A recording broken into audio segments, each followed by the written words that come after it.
With football season in full swing, you may be looking for some new game day snacks, especially ones that not only taste good, but are actually good for you.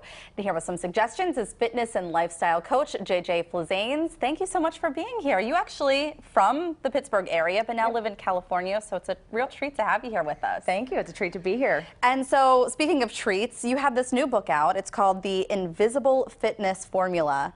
And it says here, I love this, 5 secrets to release weight.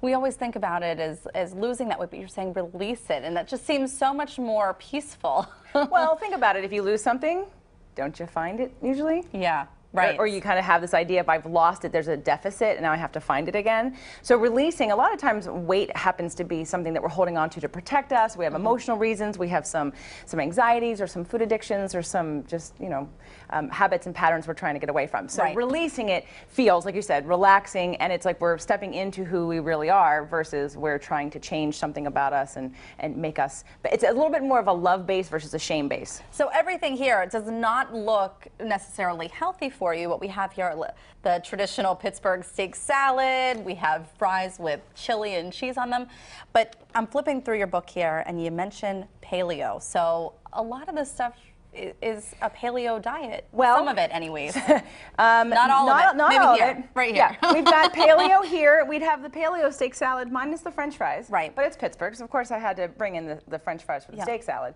But yeah, a paleo diet is reducing the grains. It's really what our paleo ancestors ate, which were wild fish and wild game and fruits and vegetables and nuts and seeds. And that's all they had.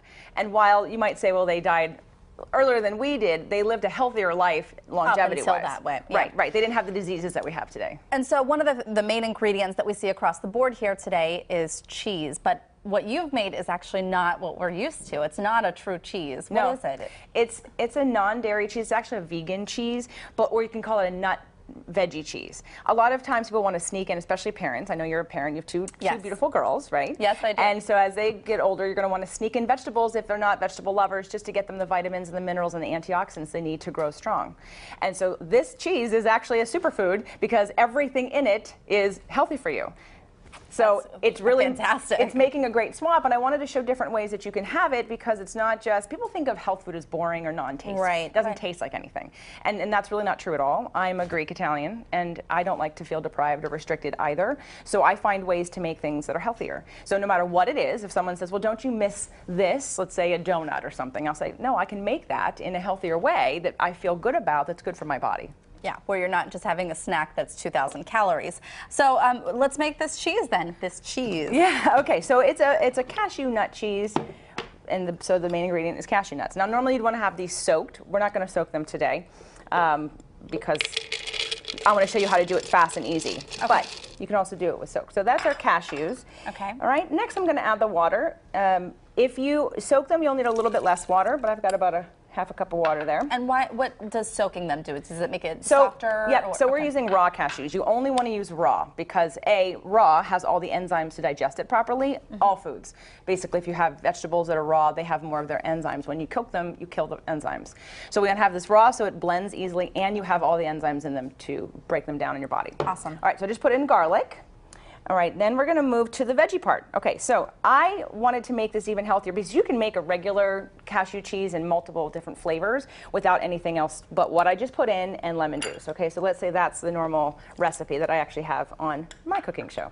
But to make it look like cheese, to make it look like nacho, and to add some great vitamins and nutrients and antioxidants, we're going to add carrots, which normally would also be cooked. I just cannot believe this. We're making cheese with carrots and nuts and tomatoes. And tomatoes, and everything's organic, okay, and a red bell pepper. All right, then we're going to add a little bit of Himalayan pink sea salt, great with 84 different minerals, great for, we need minerals. People don't realize how much we need minerals as much as vitamins. Minerals help us to absorb vitamins. So we're really mineral deficient. Okay, we've got some chili powder. Nutritional yeast, otherwise known as brewer's yeast years ago. I don't know why they changed the name, but nutritional yeast is a great source of B vitamins. All of your B vitamins. Is this hard to come by? No, you can get it I'm in California, so Trader Joe's has it. Everyone has it. Whole Foods. Here, I don't know if your grocery stores have it here, but I know you have a Trader Joe's. So we do. Yes. So you can find it there. And this is actually kind of what makes it cheesy. I would use, it makes it taste more cheesy. All right, am I missing anything? No. And that's healthy for you, that yeast. So there's protein in here, and there's B vitamins, and it's a great way to get. So one of the reasons why, let's say, if you go on an anti-meat diet or a vegan diet or a vegetarian diet, sometimes getting in B vitamins, we need B vitamins. It's our stress hormones. So this is a great way to get them in, and they taste cheesy, and there's protein in there. So a lot of benefits. There's a ton of benefits, right? There's nothing wrong at all about this cheese. It is a health food. And this is olive oil? This is olive oil. All right, and so you have a little cayenne Dash pepper? of cayenne pepper. You don't have Spice to use things it. up? You don't have to use it if you don't like anything hot. Great. Yep. And then we're just going to blend it. You want to make sure you have a high-powered blender. And I love all brands. There's a ton of different brands, but you want to make sure that you squeeze this on nice and tight. I love this. This one's so fast and easy too, isn't it? Yeah. Okay. Now we may need a little bit of water since I didn't soak the cashews. Looks great. And so you provided some different options here, and these are great for game day. We're talking about football, and this is definitely something very easy to make if you put the blend. Okay, let's see how. And just like that, you can have some chicken. Keep going. Unbelievable. All right, well. Now you would run it a little bit longer to make it nice and smooth, yeah, of course. And then the basic recipe. Grab some of this. Yes, please. The basic recipe is what I just used, but just let me show you what I did with all this. Okay. Okay, so you are having the chili cheese fries. All right, the chili cheese fries. What I made healthy about this, besides the cheese, are organic potatoes, non-GMO, and we also have grass-fed beef. So everything, and organic tomatoes. So that's the chili cheese fries. Okay, now I want to do a plain mac and cheese. Okay, so this is gluten-free rice noodles and this cheese. So that's the great. I'll try some of that too. Mac and cheese we have here. And some nachos and cheese, and this, of course, the traditional Pittsburgh steak salad. And I've tried some of this, and that's delicious too. Okay, well, thank you. And you can look for more of JJ's recipes and lifestyle coaching tips on our podcast. It's called Fit to Love, as well as her YouTube cooking videos. You can look for all of those links at kdka.com/PTL.